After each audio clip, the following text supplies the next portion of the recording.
like reading those obituaries. I miss the old obituaries. I don't care what anybody says. You know, the ones that talked about how many divorces you had and all of that?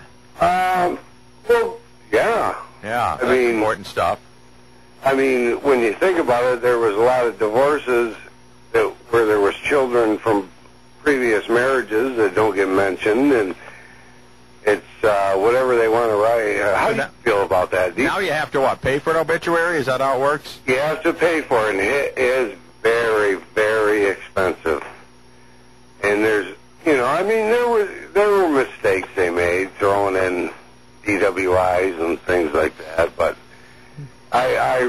Well, you know, listen, I mean, when your loved one passes away, don't you want everybody to know about their DWI 20 years ago? No. Oh.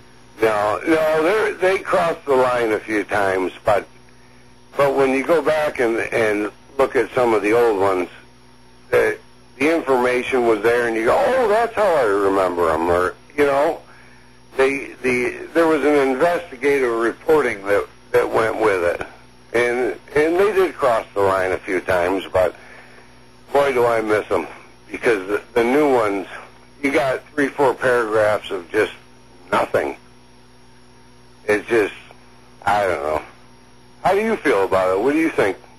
You think the old ones were better, or? God, I don't know. You know, I glance at them and that kind of thing. I don't think it really matters.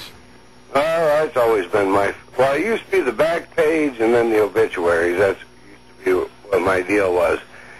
But when I read them now, it's all in loving memory and you love cats or something. And well, yeah, it's a lot flowery. It's not as clinical or as whatever. Actually, to tell you the truth, I think it's more disrespectful, the ones they have now, than even with the bad things that they had before.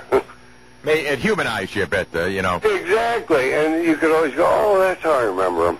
Yeah, you know, he was in 1967. He was arrested for shoplifting. It's just like the funeral thing. People don't go to funerals anymore, and from my earliest age, that was part of the deal. I mean, you showed respect. You went to the funeral, and now they do it online and send a card, and it's just not the same. No, not at all. Well, you've been to enough funerals. You've noticed there's hardly anybody there. I mean, I've been to funerals with prominent people where 4 or 5 people show up. But they figure, you know, if they sent flowers or if they sent a sympathy card or they did it online, they did their... And, of course, back then, it was a 3-day affair.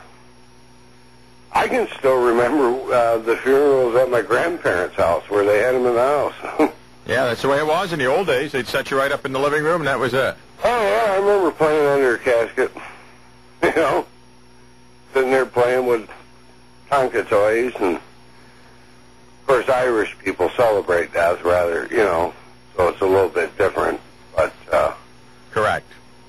But I do not like these new obituaries at all. You can't get a handle on anything.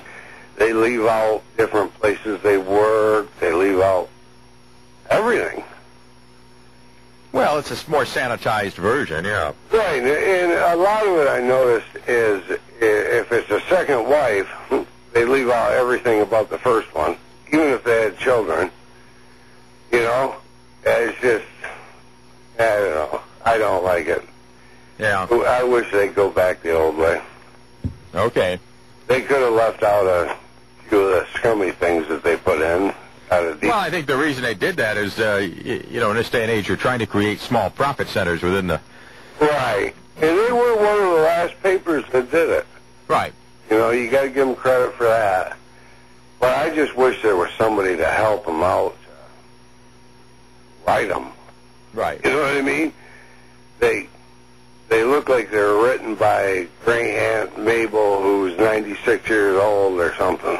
Right, exactly. Okay. Well, thank you. Well, thank you, Jeff. Be good, buddy. Bye now. 755-1240, the phone number. We'll be back with more in a moment. All American, all...